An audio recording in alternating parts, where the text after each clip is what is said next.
Welcome to Sankalp learning solutions. Good evening ಮಕ್ಕಳೇ, ಎಲ್ಲರೂ ಹೇಗಿದ್ದೀರಾ? ಚೆನ್ನಾಗಿದ್ದೀರಾ ಅಂತ ಭಾವಿಸ್ತೇನೆ. ಸೊ ಇವತ್ತಿನ ಟಾಪಿಕ್ ತ್ರಿಕೋನಮಿತಿಯ ಕೆಲವು ಅನ್ವಯಗಳು. ನೋಡಿ ಮಕ್ಕಳೇ, ಈಗಾಗಲೇ ನೀವು ತ್ರಿಕೋನಮಿತಿಯ ಪ್ರಸ್ತಾವನೆಗಳನ್ನ ಅಭ್ಯಾಸ ಮಾಡಿದ್ದೀರಾ. ಅದರಲ್ಲಿ ಕೆಲವೊಂದು ಪರಿಕಲ್ಪನೆಗಳನ್ನ ಅಭ್ಯಾಸ ಮಾಡಿದ್ದೀರಾ. ಸೊ ಆ ಒಂದು ಪರಿಕಲ್ಪನೆಗಳು ಈ ಒಂದು ತ್ರಿಕೋನಮಿತಿಯಲ್ಲಿ ಎಲ್ಲಿ ಅನ್ವಯ ಆಗತ್ತೆ ಅನ್ನೋದನ್ನ ನೋಡ್ತಾ ಹೋಗೋಣ ಮಕ್ಕಳೇ. ಹಾಗಾದ್ರೆ ಇಲ್ಲಿ ಈ ತ್ರಿಕೋನಮಿತಿ ನಮ್ಮ ದಿನನಿತ್ಯ ಜೀವನದಲ್ಲಿ ತುಂಬಾ ಕಡೆ ಅಪ್ಲೈ ಆಗತ್ತೆ.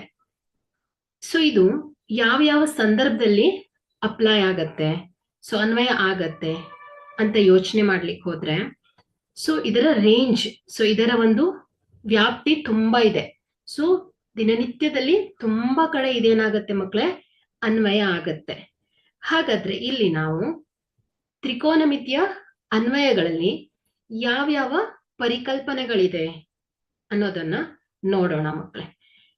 ಸೊ ಇಲ್ಲಿ ಹೇಗಿರುತ್ತೆ ಸಮಸ್ಯೆಗಳು ಅಂದ್ರೆ, ಹೇಳಿಕೆಯ ರೂಪದಲ್ಲಿ ಸಮಸ್ಯೆಗಳಿರುತ್ತೆ. ಸೊ ಅದನ್ನ ನಾವು ಅರ್ಥ ಮಾಡ್ಕೊಳ್ಬೇಕಾಗತ್ತೆ. ಅದೇ ರೀತಿ ಸೊ ಇಲ್ಲಿ ಸಮಸ್ಯೆಗಳನ್ನ ಅರ್ಥ ಮಾಡ್ಕೊಳ್ಳಿಕ್ಕೆ ಈ ತ್ರಿಕೋನಮಿತಿಯ ಪ್ರಸ್ತಾವನೆಗಳು, ಪರಿಕಲ್ಪನೆಗಳು ನಮ್ಗೆ ಸಹಾಯ ಆಗತ್ತೆ. ಹಾಗಾಗಿ ನೀವು ಈ ತ್ರಿಕೋನಮಿತಿಯ ಪರಿಕಲ್ಪನೆಗಳನ್ನ ಚೆನ್ನಾಗಿ ಅಭ್ಯಾಸ ಮಾಡಿರ್ಬೇಕು. ಸೊ ಅದರಲ್ಲಿ ಬರುವಂತಹ ಪರಿಕಲ್ಪನೆಗಳನ್ನ ಚೆನ್ನಾಗಿ ಅರ್ಥ ಮಾಡ್ಕೊಂಡಿರ್ಬೇಕು. ಅದರಲ್ಲಿ ತ್ರಿಕೋನಮಿತಿಯ ಅನುಪಾತಗಳನ್ನ ಕಲ್ತಿದ್ದೀರಾ, ಅದೇ ರೀತಿ ನಿರ್ದಿಷ್ಟ ಕೋನಗಳನ್ನ ಅಭ್ಯಾಸ ಮಾಡಿದ್ದೀರಾ, ಅದೇ ರೀತಿ ಕೆಲವು ನಿತ್ಯ ಸಮೀಕರಣಗಳನ್ನ ನೋಡಿದ್ದೀರಾ. ಸೊ ಇಲ್ಲಿ ಆ ಎಲ್ಲ ಪ್ರಸ್ತಾವನೆಗಳಲ್ಲಿ ಬಂದಂತಹ ಪರಿಕಲ್ಪನೆಗಳನ್ನ ನೀವು ಚೆನ್ನಾಗಿ ತಿಳ್ಕೊಂಡ್ರೆ, ಸೊ ಇದರ ಅನ್ವಯ ಇದು ನಿಮ್ಗೆ ತುಂಬಾ ಚೆನ್ನಾಗಿ ಅರ್ಥ ಆಗತ್ತೆ. ಹಾಗಾದ್ರೆ ಇಲ್ಲಿ ಈ ತ್ರಿಕೋನಮಿತಿಯ ಅನ್ವಯಗಳು, ಸೊ ಇಲ್ಲಿ ಯಾವ ಪರಿಕಲ್ಪನೆಗಳಿವೆ ಅನ್ನೋದನ್ನ ಒಂದೊಂದಾಗೆ ನೋಡ್ತಾ ಹೋಗೋಣ ಅಲ್ವಾ ಮಕ್ಕಳೇ.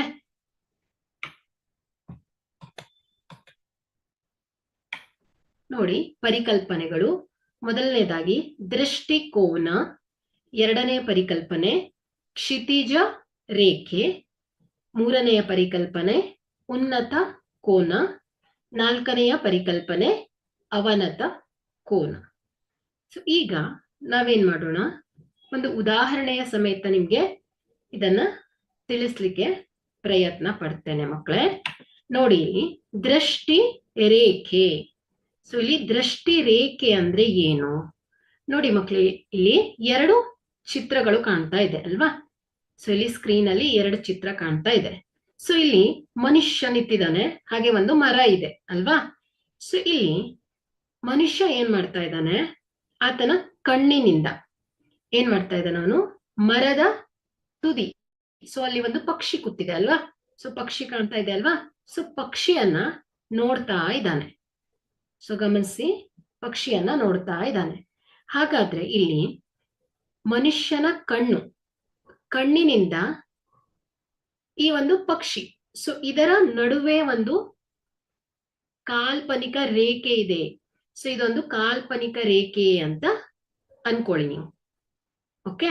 ಸೊ ಇಲ್ಲಿ ವ್ಯಕ್ತಿಯ ಕಣ್ಣಿನಿಂದ ಈ ಒಂದು ಪಕ್ಷಿಯ ನಡುವಿನ ಕಾಲ್ಪನಿಕ ರೇಖೆಯನ್ನ ಏನಂತ ಹೇಳ್ತೇವೆ ಮಕ್ಕಳೇ, ನಾವು ದೃಷ್ಟಿ ರೇಖೆ ಅಂತ ಹೇಳ್ತೇವೆ.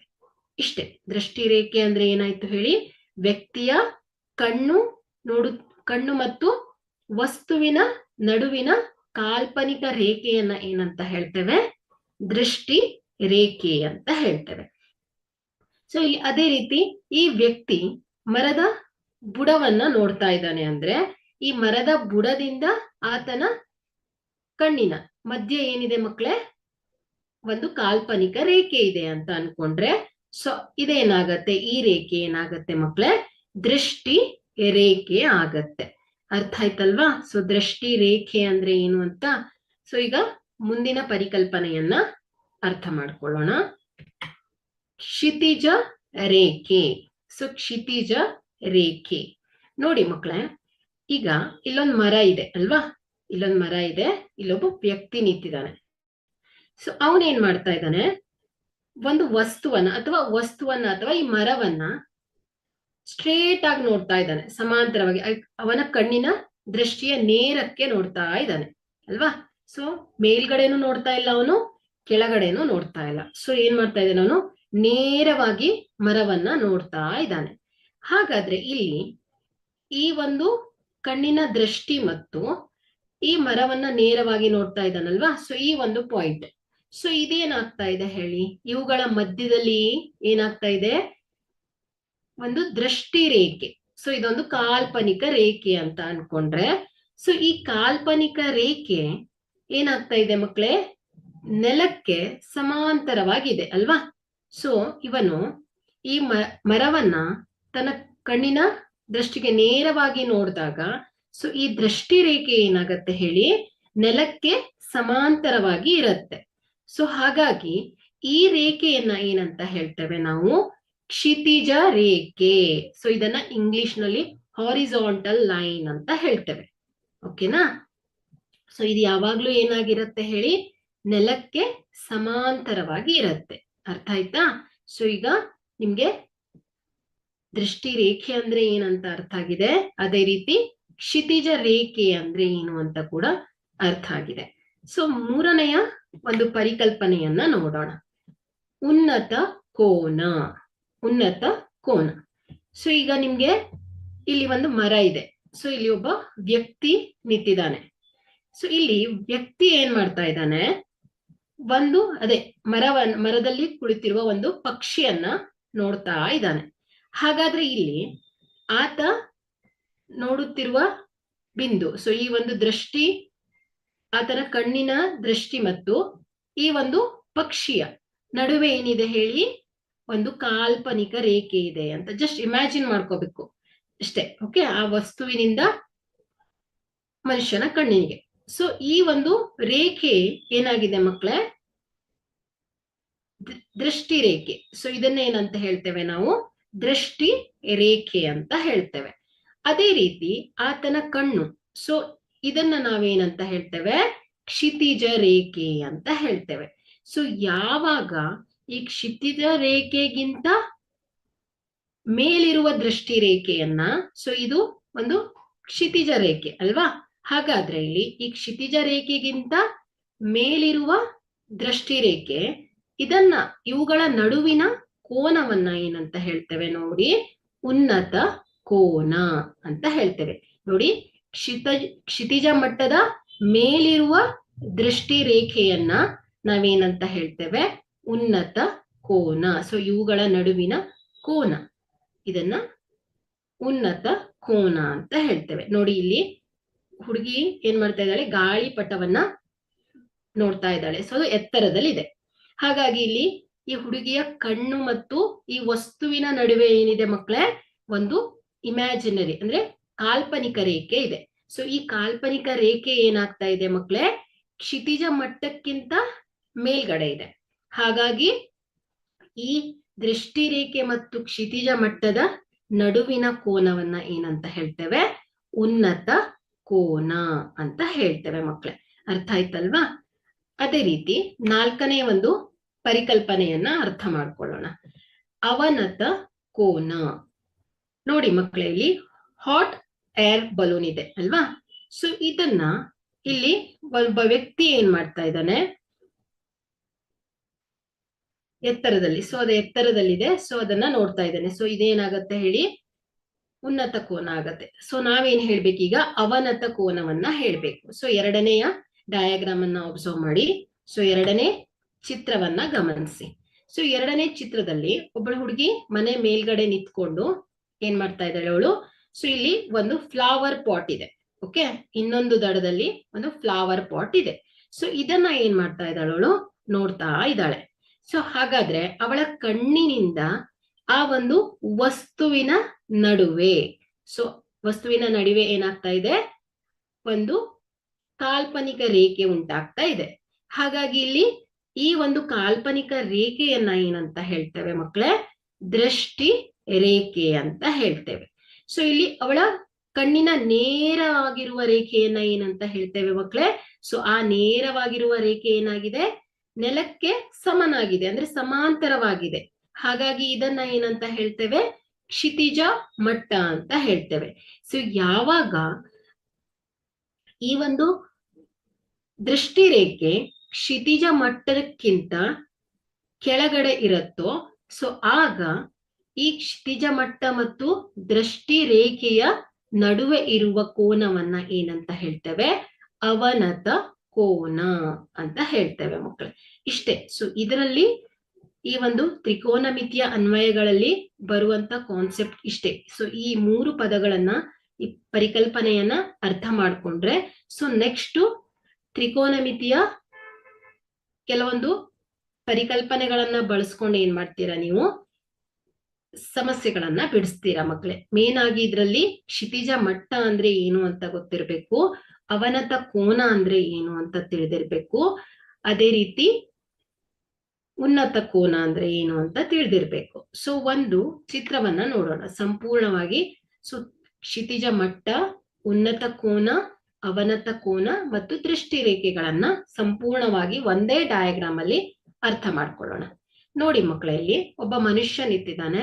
ಸೊ ಮನುಷ್ಯನ ಕಣ್ಣಿನ ನೇರ ಇರುವ ರೇಖೆಯನ್ನ ಏನಂತ ಹೇಳ್ತೇವೆ? ಸೊ ಈ ರೇಖೆ ಏನಾಗಿದೆ ಮಕ್ಕಳೇ?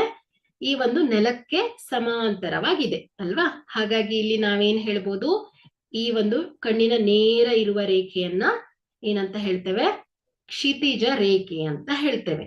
ಸೊ ಈ ವ್ಯಕ್ತಿ ಏನ್ ಮಾಡ್ತಾ ಇದ್ದಾನೆ? ಒಂದು ವಸ್ತುವನ್ನ ನೋಡ್ತಾ ಇದ್ದಾನೆ. ಸೊ ಇದೇನಾಗ್ತಾ ಇದೆ? ಈ ಒಂದು ಕ್ಷಿತಿಜ ರೇಖೆಗಿಂತ ಮೇಲಿದೆ ಅಲ್ವಾ? ಸೊ ಕ್ಷಿತಿಜ ರೇಖೆಗಿಂತ ಮೇಲಿದೆ. ಹಾಗಾಗಿ ಸೊ ಈ ಕ್ಷಿತಿಜ ಮಟ್ಟ ಮತ್ತು ಈ ಒಂದು ದೃಷ್ಟಿ ರೇಖೆಯ ನಡುವಿನ ಕೋನವನ್ನ ಏನಂತ ಹೇಳ್ತೇವೆ? ಉನ್ನತ ಕೋನ ಅಂತ ಹೇಳ್ತೇವೆ. ಅದೇ ರೀತಿ ಅದೇ ವ್ಯಕ್ತಿ ಒಂದು ವಸ್ತುವನ್ನ ಕೆಳಗಡೆ ನೋಡ್ತಾ ಇದ್ದಾನೆ. ಸೊ ಆಗ ಇಲ್ಲಿ ಏನಾಗ್ತಾ ಇದೆ? ಕ್ಷಿತಿಜ ಮಟ್ಟಕ್ಕಿಂತ ಸೊ ಈ ದೃಷ್ಟಿ ರೇಖೆ ಏನಾಗಿದೆ ಮಕ್ಕಳೇ? ಕೆಳಗಡೆ ಇದೆ. ಹಾಗಾಗಿ ಈ ಒಂದು ಕ್ಷಿತಿಜ ರೇಖೆ ಮತ್ತು ಈ ಒಂದು ದೃಷ್ಟಿಕೋನ, ಸೊ ಇವುಗಳ ನಡುವಿನ ಕೋನ ಏನಾಗ್ತಾ ಇದೆ? ಅವನತ ಕೋನ ಅಂತ ಹೇಳ್ತೇವೆ ಮಕ್ಕಳೇ. ಸೊ ಅರ್ಥ ಆಗಿದೆ ಅಂತ ಭಾವಿಸ್ತೇನೆ. ಸೊ ಈಗ ನಾವೇನ್ ಮಾಡೋಣ? ಇದಕ್ಕೆ ಸಂಬಂಧಪಟ್ಟ ಹಾಗೆ ಅಭ್ಯಾಸ ಲೆಕ್ಕಗಳನ್ನ ನೋಡ್ತಾ ಹೋಗೋಣ. ಇಷ್ಟೇ. ಸೊ ಇಲ್ಲಿ ಬರುವ ಕಾನ್ಸೆಪ್ಟ್ಗಳು ಇಷ್ಟೇ. ಸೊ ಇದು ನಮ್ಮ ತುಂಬಾ ಚಿಕ್ಕ ಚಿಕ್ಕ ಬೇಸಿಕ್ಸ್ಗಳು. ಸೊ ದಿನನಿತ್ಯದಲ್ಲಿ ಬರುವಂತ ಚಿಕ್ಕ ಚಿಕ್ಕ ಬೇಸಿಕ್ಸ್ಗಳು.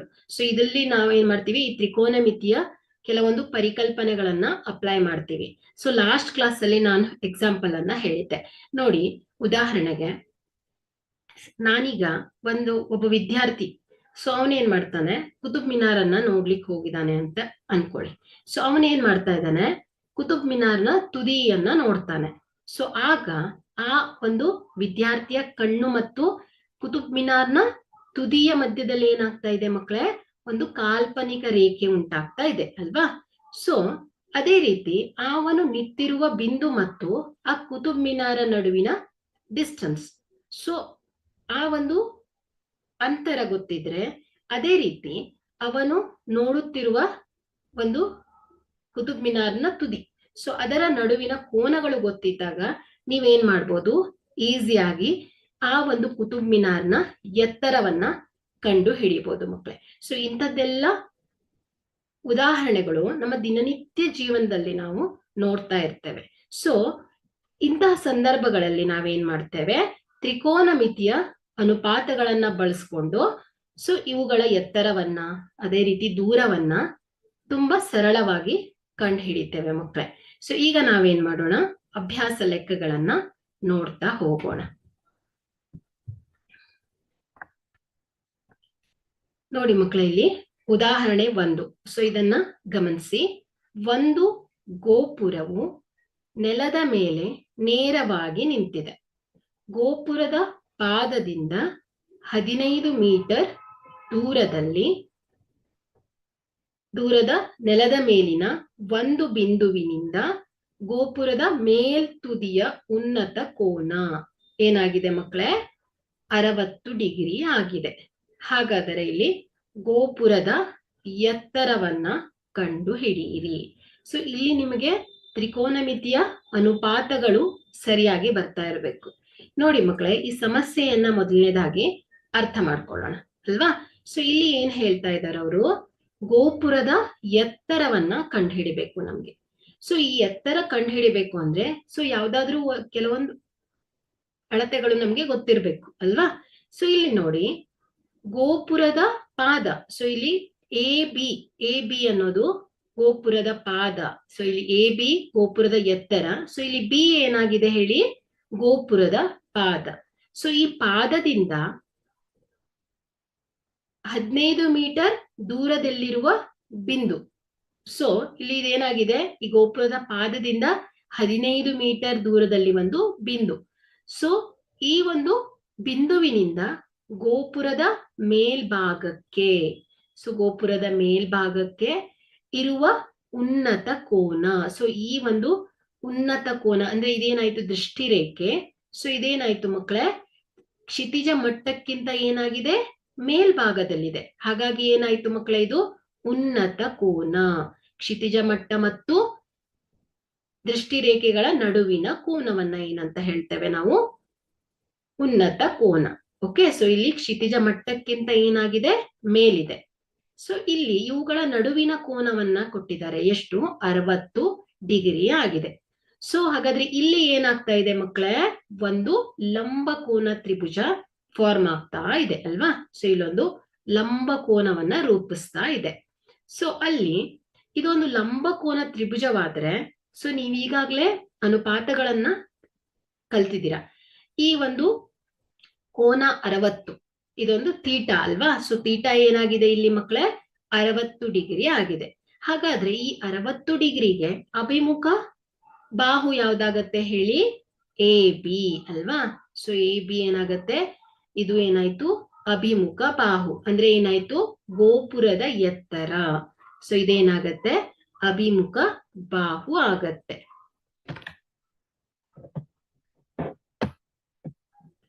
ಅಭಿಮುಖ ಬಾಹು. ಓಕೆ. ಸೊ ಅದೇ ರೀತಿ ಗೋಪುರದ ಪಾದ. ಸೊ ಗೋಪುರದ ಪಾದ ಯಾವ್ದಾಗಿದೆ ಮಕ್ಕಳೇ, ಬಿ. ಸೊ ಈ ಬಿ ಬಿಂದುವಿನಿಂದ ಇರುವ ದೂರ, ಸೊ 15 ಮೀಟರ್ ದೂರ ಅಂತ ಇದೆ ಅಲ್ವಾ. ಸೊ ಹಾಗಾದ್ರೆ ಇಲ್ಲಿ ಗೋಪುರದ ಪಾದದಿಂದ ಬಿಂದುಗೆ ಇರುವ ದೂರವನ್ನ ಏನಂತ ಹೇಳ್ಬೋದು ಮಕ್ಕಳೇ, ಈ ಒಂದು ಕೋನ 60 ಡಿಗ್ರಿಗೆ ಪಾರ್ಶ್ವಬಾಹು. ಇದೇನಾಗಿರತ್ತೆ, ಬಿ ಸಿ ಆಗಿರತ್ತೆ. ಹಾಗಾಗಿ ಇಲ್ಲಿ ಬಿ ಸಿ ಏನಾಗತ್ತೆ ಹೇಳಿ, ಪಾರ್ಶ್ವ ಬಾಹು ಆಗತ್ತೆ ಅಲ್ವಾ. ಸೊ ಪಾರ್ಶ್ವಬಾಹು ಆಗತ್ತೆ. ಹಾಗಾದ್ರೆ ಇಲ್ಲಿ ಈ ಎ ಬಿ ಸಿ ಅನ್ನೋದು ಒಂದು ಲಂಬಕೋನ ತ್ರಿಭುಜವಾದರೆ, ಸೊ ಇಲ್ಲಿ ಬಿ ಅನ್ನೋದು ಏನಾಗತ್ತೆ, ಒಂದು ಲಂಬಕೋನ 90 ಡಿಗ್ರಿ ಅಲ್ವಾ. ಹಾಗಾದ್ರೆ ಇದರ ಅಭಿಮುಖವಾಗಿರುವ ಬಾಹು ಅಂದ್ರೆ ಅಪೋಸಿಟ್ ಆಗಿರೋದು ಯಾವ್ದಾಯ್ತು, ವಿಕರ್ಣ ಆಗತ್ತೆ. ಹಾಗಾಗಿ ಇಲ್ಲಿ ಎ ಸಿ ಏನಾಗಿದೆ ಹೇಳಿ, ವಿಕರ್ಣ. ಸೊ ಇಲ್ಲಿ ನಾವೇನ್ ಮಾಡ್ಬೋದು, ಸೂಕ್ತವಾದ ತ್ರಿಕೋನಮಿತಿಯ ಅನುಪಾತವನ್ನ ಬಳಸ್ಕೊಂಡು ಸೊ ಇವುಗಳ ಈ ಒಂದು ಗೋಪುರದ ಎತ್ತರವನ್ನ ಕಂಡು ಹಿಡಿಬಹುದು. ಹಾಗಾದ್ರೆ ಇಲ್ಲಿ ಯಾವ ತ್ರಿಕೋನಮಿತಿಯ ಅನುಪಾತಗಳನ್ನ ಬಳಸಿದ್ರೆ ಸೊ ನಾವೀಗ ಗೋಪುರದ ಎತ್ತರವನ್ನ ಕಂಡು ಹಿಡಿಬಹುದು ಮಕ್ಕಳೇ, ಹೇಳ್ತೀರಾ? ಯೋಚನೆ ಮಾಡ್ತೀರಾ ಯಾರಾದ್ರೂ?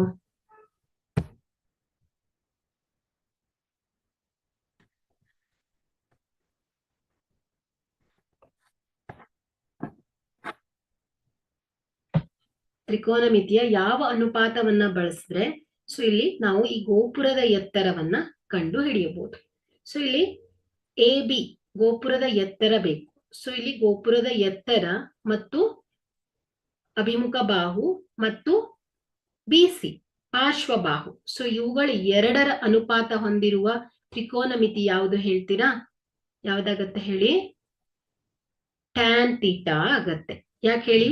ಟ್ಯಾನ್ ತೀಟಾ ಅಂದ್ರೆ ಏನ್ ಹೇಳಿ? ಅಭಿಮುಖ ಬಾಹು ಬಾಗಿಲೆ ಪಾರ್ಶ್ವ ಬಾಹು ಅಲ್ವಾ. ಅಭಿಮುಖ ಬಾಹು ಬಾಗಿಲೆ ಪಾರ್ಶ್ವ ಬಾಹು. ಸೊ ಇಲ್ಲಿ ತೀಟಾ ಏನಾಗಿದೆ ಹೇಳಿ? ಇಲ್ಲಿ ಥೀಟಾ ಈಕ್ವಲ್ ಟು ಏನಾಗಿದೆ 60 ಡಿಗ್ರಿ. ಅಭಿಮುಖ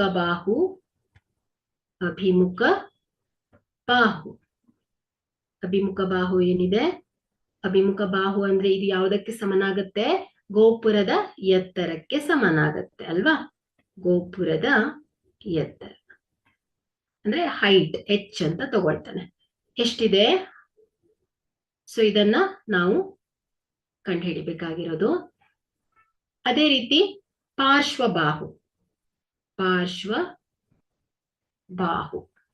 ಸೊ ಇದು 15 ಮೀಟರ್. ಸೊ ಇಲ್ಲಿ ಅವರು ಕೊಟ್ಟಿದ್ದಾರೆ. ಸೊ ಈಗ ನಾವೇನ್ ಮಾಡೋಣ, ಸಮೀಕರಣವನ್ನ ಬರೆಯೋಣ, ಅಂದ್ರೆ ತ್ರಿಕೋನಮಿತಿಯನ್ನ ಬರೆಯೋಣ.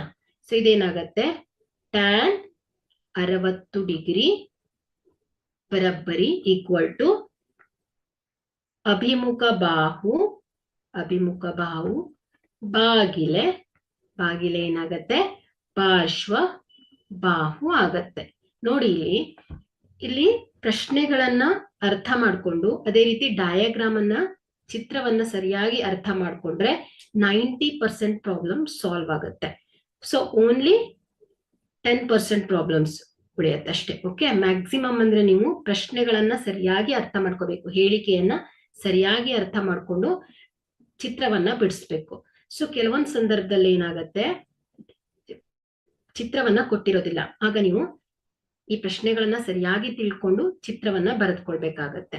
ಓಕೆ, ಸೊ ಅದೇ ರೀತಿ ತ್ರಿಕೋನಮಿತಿಯ ಎಲ್ಲಾ ಅನುಪಾತಗಳನ್ನು ಕೂಡ ಸರಿಯಾಗಿ ತಿಳಿದಿಟ್ಕೊಳ್ಬೇಕಾಗತ್ತೆ ಮಕ್ಕಳೇ. ಈಗ ಏನಾಯ್ತು ನೋಡಿ, tan 60 degree, tan 60 degree equal to ಅಭಿಮುಖ ಬಾಹು ಏನಿದೆ AB ಅಲ್ವಾ? ಸೊ AB ಡಿವೈಡೆಡ್ ಬೈ ಪಾರ್ಶ್ವಬಾಹು BC ಇದೆ. ನೆಕ್ಸ್ಟ್ ಪೇಜ್ ಅಲ್ಲಿ ಬರೀತೇನೆ. ಸೊ ಇಲ್ಲಿ ಪೇಜ್ ಸ್ಪೇಸ್ ಇಲ್ಲ. ಸೊ ಇಲ್ಲಿ ನೋಡಿ, tan 60 degree equal to AB. So AB ಅಂದ್ರೆ ಏನಾಯ್ತು ಮಕ್ಕಳೇ, ಗೋಪುರದ ಎತ್ತರ, ಡಿವೈಡೆಡ್ ಬೈ BC ಏನಾಗತ್ತೆ, ಗೋಪುರದ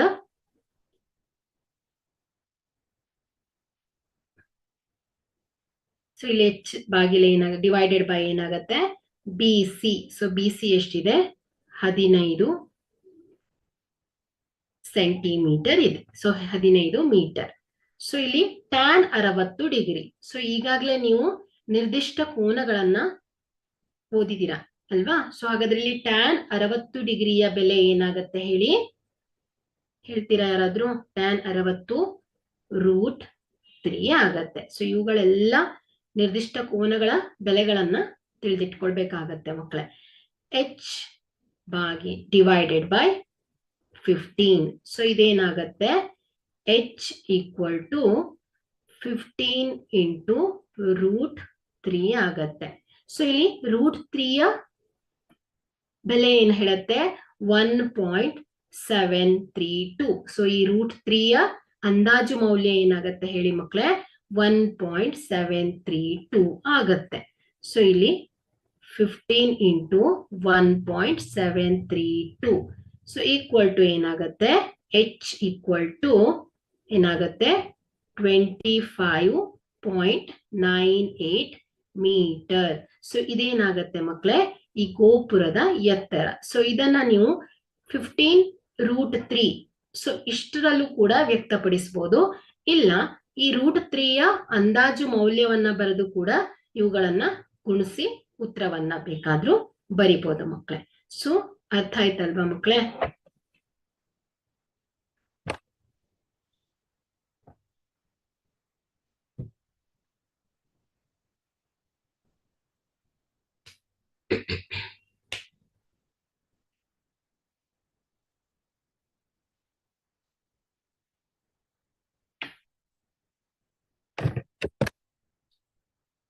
ಮುಂದಿನ ಪ್ರಶ್ನೆಯನ್ನ ಗಮನಿಸಿ. ಉದಾಹರಣೆ 2.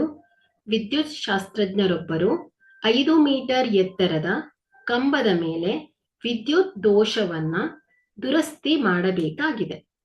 ಕಂಬದ ಮೇಲ್ತುದಿಯಿಂದ 1.3 ಮಿಲಿಮೀಟರ್ ಕೆಳಗೆ ಇರುವ ಬಿಂದುವಿಗೆ ತಲುಪಿ ಅವರು ದುರಸ್ತಿ ಕಾರ್ಯ ಮಾಡಬೇಕಾಗಿದೆ. ಚಿತ್ರ 9.5 ಗಮನಿಸ್ತಾ ಇರಿ. ನಾ ಏನ್ ವಾಕ್ಯವನ್ನ ಓದುತ್ತೇನಲ್ಲ, ಸೊ ಅದೇ ರೀತಿ ಚಿತ್ರವನ್ನು ಕೂಡ ನೀವು ಗಮನಿಸ್ತಾ ಇರಬೇಕು. ಕ್ಷಿತಿಜಕ್ಕೆ 60 ಡಿಗ್ರಿ ಕೋನ ಏರ್ಪಡುವಂತೆ ಓರೆಯಾಗಿ ಏಣಿಯನ್ನಿಟ್ಟು ಅವರು ತಲುಪಬೇಕಾದ ಬಿಂದುವಿಗೆ ಸೇರಲು ಬೇಕಾದ ಏಣಿಯ ಉದ್ದವೇನು? ಹಾಗೆಯೇ ಕಂಬದ ಪಾದದಿಂದ ಎಷ್ಟು ದೂರದಲ್ಲಿ ಏಣಿಯ ಪಾದವಿರಬೇಕು? ಸೊ ಏಣಿಯ ಪಾದವಿರಬೇಕು. ಸೊ ಇಲ್ಲಿ ಅವಶ್ಯಕವಿದ್ದಲ್ಲಿ ನಾವು √3 ವರ್ಗಮೂಲ 3 ನಾವು 1.73 ಅಂತ ಕೂಡ ಬಳಸಬಹುದು ಮಕ್ಕಳೇ. ಸೊ ಇಲ್ಲಿ ಒಬ್ಬ ವ್ಯಕ್ತಿ ಏನ್ ಮಾಡ್ತಾ ಇದ್ದಾನೆ, ಇಲ್ಲಿ ಏಣಿಯನ್ನ, ಈ ಒಂದು ಕಂಬ ಅಲ್ವಾ, ಸೊ ನೋಡಿ ಇಲ್ಲಿ AD ಅನ್ನೋದೇನಾಯ್ತು ಮಕ್ಕಳೇ, ಕಂಬ. ಸೊ ಈ ಕಂಬಕ್ಕೆ, ಈ AD ಅನ್ನೋ ಕಂಬದ ಮೇಲೆ ಯಾವುದೋ ಒಂದು ಬಿಂದುವಿನ ಮೇಲೆ ಅವನೇನ್ ಮಾಡಿದಾನೆ, ಏಣಿಯನ್ನ ಟಚ್ ಮಾಡಿದಾನೆ. ಓಕೆ, ಸೊ ಏಣಿಯನ್ನ ಟಚ್ ಮಾಡಿ ಸೊ ಏಣಿಯನ್ನ ಹತ್ತಾನೆ. ಸೊ ಹತ್ತಿ ಈ B ಬಿಂದುವಿನಲ್ಲಿ ನಿಲ್ತಾನೆ.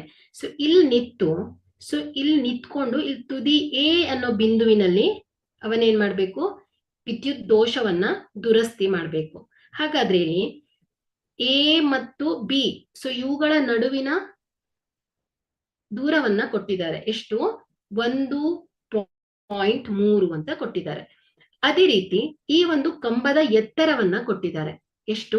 5 ಮೀಟರ್ ಅಂತ. ಹಾಗಾದ್ರೆ ಇಲ್ಲಿ ನಾವೇನ್ ಮಾಡ್ಬೇಕು, ಈ ಒಂದು ಏಣಿಯ ಎತ್ತರವನ್ನ ಹೇಳ್ಬೇಕು. ಅದೇ ರೀತಿ ಈ ಒಂದು ಏಣಿಯ ಕೆಳತುದಿ, ಸೊ ಇಲ್ಲಿ ಬೇಸ್ ಅಲ್ವಾ, ಸೊ ಈ ಒಂದು ಬಿಂದುವಿನಿಂದ ಕಂಬದ ನಡುವೆ ಇರುವ ದೂರವನ್ನು ಕೂಡ ನಾವು ಹೇಳ್ಬೇಕಾಗಿದೆ.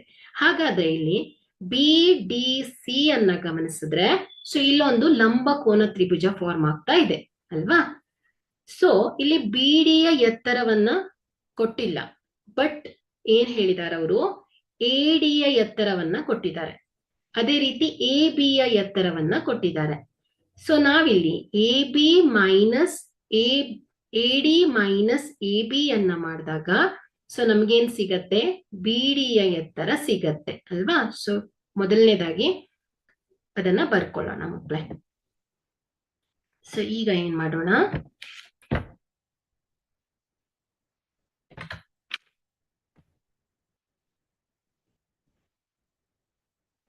ಇಲ್ಲಿ BD, ಸೊ BDಯ ಎತ್ತರ ಬೇಕಾಗಿದೆ ನಮಗೆ.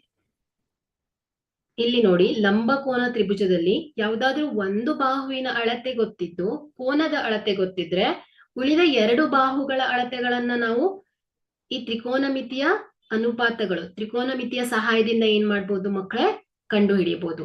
ಬಟ್ ಇಲ್ಲಿ ನಮಗೆ BDಯ ಅಳತೆ ಕೂಡ ಗೊತ್ತಿಲ್ಲ, DCಯ ಅಳತೆ ಕೂಡ ಗೊತ್ತಿಲ್ಲ, BCಯ ಅಳತೆ ಕೂಡ ಗೊತ್ತಿಲ್ಲ.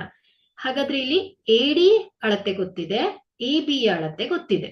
ಸೊ ಈಗ ನಾವೇನ್ ಮಾಡ್ಬೋದು, ಇದರ ಸಹಾಯದಿಂದ BDಯ ಅಳತೆಯನ್ನ ಕಂಡು ಹಿಡಿಯೋಣ. ಇಲ್ಲಿ BD ಏನಾಗತ್ತೆ ಹೇಳಿ, AD ಮೈನಸ್ AB ಆಗತ್ತೆ ಅಲ್ವಾ. ಸೊ ಈಕ್ವಲ್ ಟು ADಯ ಉದ್ದ ಎಷ್ಟಿದೆ, 5 ಮೀಟರ್, ಮೈನಸ್ ABಯ ಉದ್ದ ಎಷ್ಟಿದೆ, 1.5 ಮೀಟರ್ ಇದೆ. ಹಾಗಾಗಿ ಇದೇನ್ ಬರುತ್ತೆ, 5 ಮೈನಸ್ 1.5, 1.3 ಅಲ್ವಾ. ಸೊ ಇದು 3, ಸಾರಿ 1.3 ಮೀಟರ್. ಸೊ ಇದೇನಾಗತ್ತೆ, 3.7 ಮೀಟರ್ ಆಗತ್ತೆ. ಹಾಗಾದ್ರೆ ಇಲ್ಲಿ ನಮ್ಗೆ BDಯ ಉದ್ದ ಗೊತ್ತಾಗಿದೆ. ಎಷ್ಟು? BD ಎಷ್ಟಿದೆ ಮಕ್ಕಳೇ, 3.7 ಮೀಟರ್. ಸೊ ಇಲ್ಲಿ ನೋಡಿ, CD ಏನಾಗಿದೆ ಹೇಳಿ, ಕ್ಷಿತಿಜ ರೇಖೆ. ಸೊ ಇಲ್ಲಿ ಕ್ಷಿತಿಜ ರೇಖೆ ಕ್ಷಿತಿಜ ಮಟ್ಟಕ್ಕಿಂತ ಮೇಲಿರೋದು ಏನಾಗಿದೆ ಮಕ್ಕಳೇ, ಇದು ದೃಷ್ಟಿ ರೇಖೆ ಅಂತ ಕನ್ಸಿಡರ್ ಮಾಡಿದ್ರೆ, ಸೊ ಇವುಗಳ ಮಧ್ಯದಲ್ಲಿರುವ ಕೋನ ಏನಾಗತ್ತೆ ಹೇಳಿ, ಉನ್ನತ ಕೋನ. ಹಾಗಾದ್ರೆ ಈ ಉನ್ನತ ಕೋನ 60 ಡಿಗ್ರಿಗೆ ಅಭಿಮುಖವಾಗಿರುವ ಬಾಹು ಯಾವ್ದಾಗತ್ತೆ ಹೇಳಿ, BD ಆಗತ್ತೆ ಅಲ್ವಾ. ಸೊ BD ಏನಾಯ್ತು ಹೇಳಿ, ಅಭಿಮುಖ ಬಾಹು. ಅದೇ ರೀತಿ ಈ ಒಂದು ಕೋನಕ್ಕೆ ಪಾರ್ಶ್ವ ಬಾಹು ಯಾವ್ದಾಗತ್ತೆ, DC ಆಗತ್ತೆ. ಹಾಗಾಗಿ ಇಲ್ಲಿ ಡಿ ಸಿ ಏನಾಗಿದೆ ಹೇಳಿ, ಪಾರ್ಶ್ವ ಬಾಹು. ಅದೇ ರೀತಿ 90 ಡಿಗ್ರಿ ಕೋನಕ್ಕೆ ಅಭಿಮುಖವಾಗಿರುವ ಬಾಹು ಯಾವ್ದಾಗತ್ತೆ, ವಿಕರ್ಣ ಆಗತ್ತೆ. ಹಾಗಾದ್ರೆ ಇಲ್ಲಿ ನಮಗೆ ಅಭಿಮುಖ ಬಾಹು, ಪಾರ್ಶ್ವಬಾಹು ಮತ್ತು ವಿಕರ್ಣಗಳು ಗೊತ್ತಾಯ್ತು. ಸೊ ಈಗ ನಾವೇನ್ ಮಾಡೋಣ, ಮೊದಲನೇದಾಗಿ ಏಣಿಯ ಉದ್ದವನ್ನ ಕಂಡುಹಿಡಿಯೋಣ. ಏಣಿಯ ಉದ್ದವನ್ನ ಕಂಡುಹಿಡಿಯೋಣ. ಸೊ ಏಣಿಯ ಉದ್ದವನ್ನ ಕಂಡುಹಿಡಿಬೇಕಂದ್ರೆ ಸೊ ಯಾವ ತ್ರಿಕೋನಮಿತಿಯ ಅನುಪಾತವನ್ನ ಬಳಸಬೇಕು ಮಕ್ಕಳೇ, ಹೇಳ್ತೀರಾ? ಮೊದಲನೇದಾಗಿ ಯಾವ ತ್ರಿಕೋನಮಿತಿಯ ಅನುಪಾತವನ್ನ ಬಳಸಬೇಕು? ಸೊ ಯಾರಾದ್ರೂ ಹೇಳ್ತೀರಾ?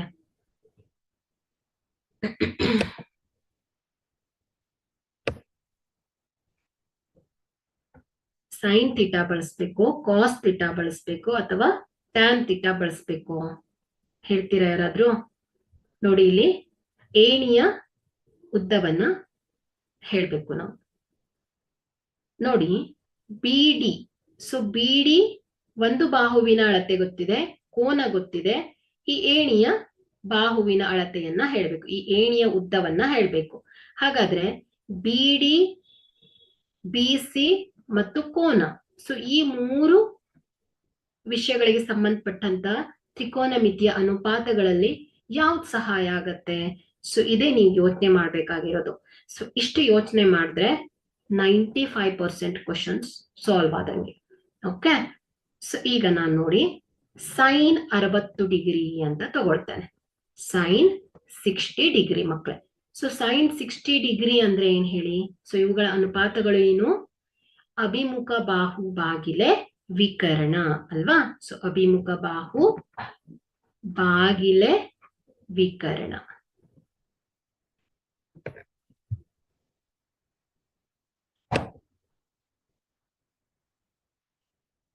ಅಭಿಮುಖ ಬಾಹು ಬಾಗಿಲೆ ವಿಕರ್ಣ ಆಗತ್ತೆ. ಸೊ ಇಲ್ಲಿ ಅಭಿಮುಖ ಬಾಹು ಯಾವುದು ಹೇಳಿ? ಬಿಡಿ ಅಲ್ವಾ? ಸೊ ಅಭಿಮುಖ ಬಾಹು ಬಿಡಿ ಡಿವೈಡೆಡ್ ಬೈ ವಿಕರ್ಣ ಬಿಸಿ, ವಿಕರ್ಣ ಬಿಸಿ. ಸೊ ಇಲ್ಲಿ sine 60 degree, sine 60 degree. So ಇಲ್ಲಿ ಸೈನ್ 60 ಡಿಗ್ರಿಯ ಬೆಲೆ ಏನಾಗತ್ತೆ ಹೇಳಿ? √3/2 ಆಗತ್ತೆ. ಈಕ್ವಲ್ ಟು ಇಲ್ಲಿ ಬಿಡಿ ಬಾಹುವಿನ ಅಳತೆ ಎಷ್ಟಿದೆ? 3.7 ಡಿವೈಡೆಡ್ ಬೈ ಬಿಸಿ. ಸೊ ಈ ಒಂದು ಬಿಸಿಯ ಏಣಿಯ ಉದ್ದವನ್ನ ಹೇಳ್ಬೇಕಾಗಿದೆ ನಾವು. ಸೊ ಇದೇನಾಗತ್ತೆ? ಬಿಸಿ ಬರಬ್ಬರಿ ಬಿಸಿ ಈಕ್ವಲ್ ಟು, ಸೊ ಇದೇನಾಗತ್ತೆ 3.7 ಇಂಟು 2. ಸೊ ಇಲ್ಲಿ ನೋಡಿ, ಬಿಸಿ ಏನಾಗತ್ತೆ?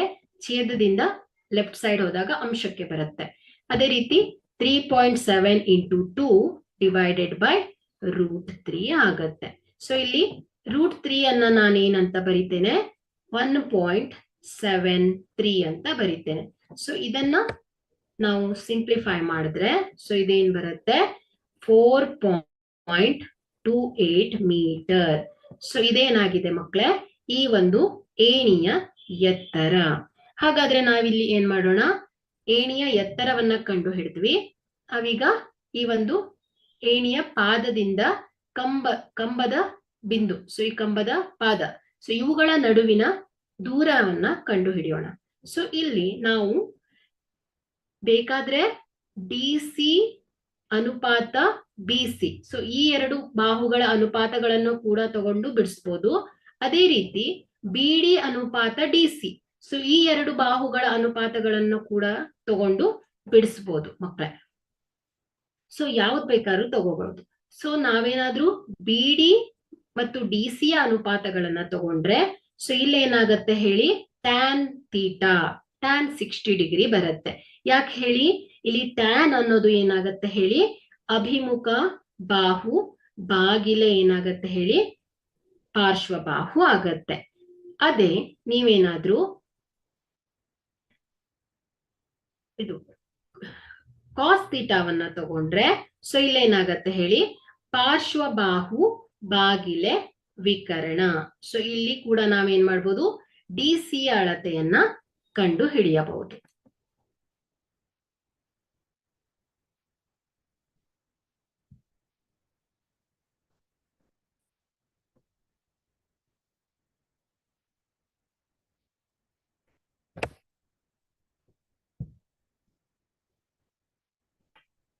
ಓಕೆ, ಸೊ ಇಲ್ಲಿ ನೋಡಿ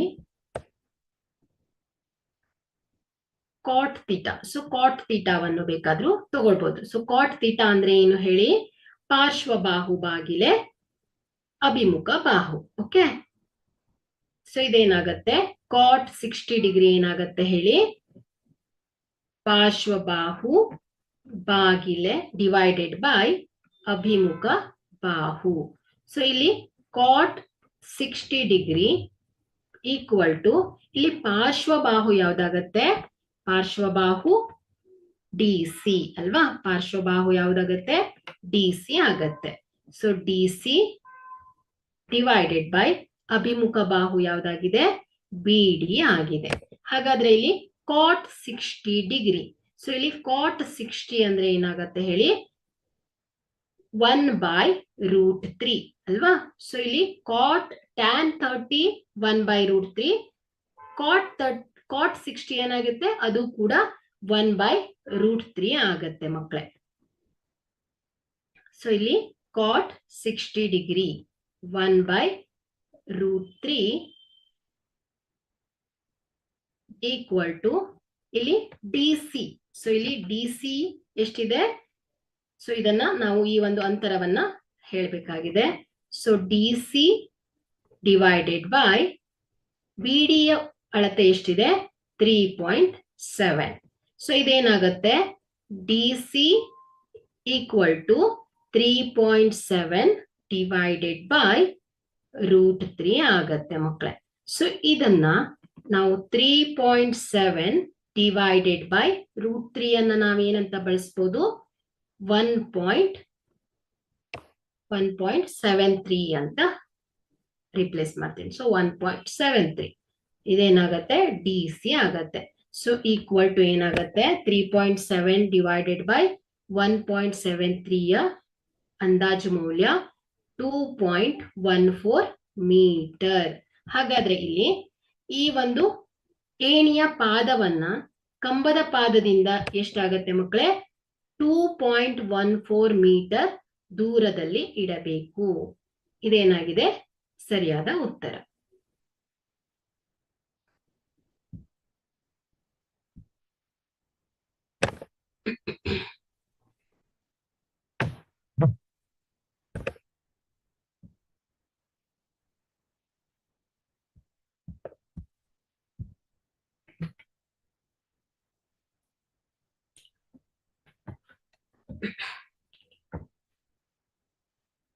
ಇಲ್ಲಿ ಮೂರನೇ ಪ್ರಶ್ನೆಯನ್ನ ಗಮನಿಸಿ. ಗೋಡೆಗೆ ಓರೆಯಾಗಿ ಇಟ್ಟಿರುವ ಏಣಿಯೊಂದು 60 ಡಿಗ್ರಿ ಉನ್ನತ ಕೋನವನ್ನ ಏರ್ಪಡಿಸಿದೆ ಮತ್ತು ಅದರ ಪಾದವು ಗೋಡೆಯಿಂದ 9.5 ಮೀಟರ್ ದೂರದಲ್ಲಿದೆ. ಸೊ ಚಿತ್ರವನ್ನ ಗಮನಿಸಿ ಏಣಿಯ ಉದ್ದವನ್ನ ಕಂಡು ಹಿಡಿಯಿರಿ. ನೋಡಿ ಮಕ್ಕಳೇ, ಇಲ್ಲಿ ನೋಡಿ ಇಲ್ಲಿ ಈ ಒಂದು ಕೋನ ಏನಾಗಿದೆ? ಇದು PC ಅನ್ನೋದೇನಾಯ್ತು ಮಕ್ಕಳೇ? ಕ್ಷಿತಿಜ ರೇಖೆ. ಸೊ ಈ ಕ್ಷಿತಿಜ ರೇಖೆಗಿಂತ ಮೇಲೆ ಇದೆ ದೃಷ್ಟಿ ರೇಖೆ. ಹಾಗಾದ್ರೆ ಇದೇನಾಯ್ತು ಮಕ್ಕಳೇ? ಒಂದು ಉನ್ನತ ಕೋನ. ಸೊ ಇವುಗಳ ಕೋನಗಳ ಅಳತೆ ಎಷ್ಟಿದೆ? 60 ಡಿಗ್ರಿ. ಅದೇ ರೀತಿ ಈ ಕೋನಕ್ಕೆ ಅಭಿಮುಖವಾಗಿರುವ ಬಾಹು AB ಆದ್ರೆ ಇದಕ್ಕೆ ಪಾರ್ಶ್ವ ಬಾಹು ಯಾವ್ದಾಗತ್ತೆ? BC ಆಗತ್ತೆ. ಅದೇ ರೀತಿ ಕೋನ B ಗೆ ಅಭಿಮುಖವಾಗಿರುವುದು ಯಾವಾಗ್ಲೂ ವಿಕರ್ಣ. ಸೊ 90 ಡಿಗ್ರಿ ಕೋನಕ್ಕೆ ಅಭಿಮುಖವಾದ ಬಾಹು. ಸೊ ಇಲ್ಲಿ ನಾವೇನ್ ಮಾಡ್ಬೇಕು? ಏಣಿಯ ಉದ್ದ ಅಂದ್ರೆ ಏನಾಯ್ತು ಮಕ್ಕಳೇ? ವಿಕರ್ಣ. ಸೊ ಇದೇನಾಗಿದೆ? ವಿಕರ್ಣ ಆಗಿದೆ. ಸೊ ಈ ಏಣಿಯ ಉದ್ದವನ್ನ ಹೇಳ್ಬೇಕು. ಸೊ ಇಲ್ಲಿ ಇನ್ನೊಂದು ಬಾಹುವಿನ ಅಳತೆ BC ಯನ್ನ ಕೊಟ್ಟಿದ್ದಾರೆ. ಹಾಗಾದ್ರೆ ಈ ಎರಡು ಅನುಪಾತಗಳು ಬರುವಂತಹ ತ್ರಿಕೋನ ಮಿತಿ ಯಾವ್ದಾಗತ್ತೆ ಹೇಳ್ತೀರಾ? BC ಡಿವೈಡೆಡ್ ಬೈ AC, ಪಾರ್ಶ್ವಬಾಹು ಡಿವೈಡೆಡ್ ಬೈ ವಿಕರ್ಣ. ಸೊ ಇದು ಯಾವ್ದಾಗತ್ತೆ ಹೇಳಿ? ಕಾಸ್ 60 ಡಿಗ್ರಿ ಅಲ್ವಾ? ಸೊ ಪಾರ್ಶ್ವಬಾಹು ಬಾಗಿಲೆ ವಿಕರ್ಣ. ಸೊ ಇಲ್ಲಿ ಒಂದು ಬಾಹುವಿನ ಅಳತೆ ಗೊತ್ತಿದೆ, ಅದೇ ರೀತಿ ಕೋನದ ಅಳತೆಯು ಕೂಡ ನಮಗೆ ತಿಳಿದಿದೆ. ಸೊ ಹಾಗಾಗಿ ನಾವೇನ್ ಮಾಡ್ಬೋದು, ಸರಳವಾಗಿ ಏಣಿಯ ಉದ್ದವನ್ನ ಕಂಡು ಹಿಡಿಬಹುದು ಮಕ್ಕಳೇ. ಸೊ ಇದನ್ನ ನೀವು ಟ್ರೈ ಮಾಡಿ. ಸೊ ನೆಕ್ಸ್ಟ್ ಕ್ಲಾಸ್ ಅಲ್ಲಿ ನನಗೆ ಉತ್ತರವನ್ನ ಹೇಳಬೇಕು ಮಕ್ಕಳೇ. ಸೊ ಇವತ್ತಿನ ಕ್ಲಾಸ್ ಅನ್ನ ಇಲ್ಲಿಗೆ ಎಂಡ್ ಮಾಡ್ತೇನೆ. ಏನಾದ್ರೂ ಡೌಟ್ಸ್ ಇದ್ರೆ ಕೇಳ್ಬೋದು.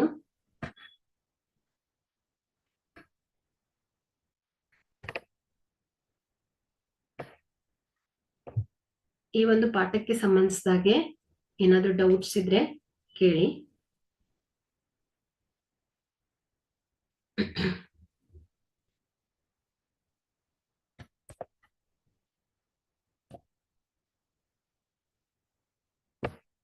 ಓಕೆ,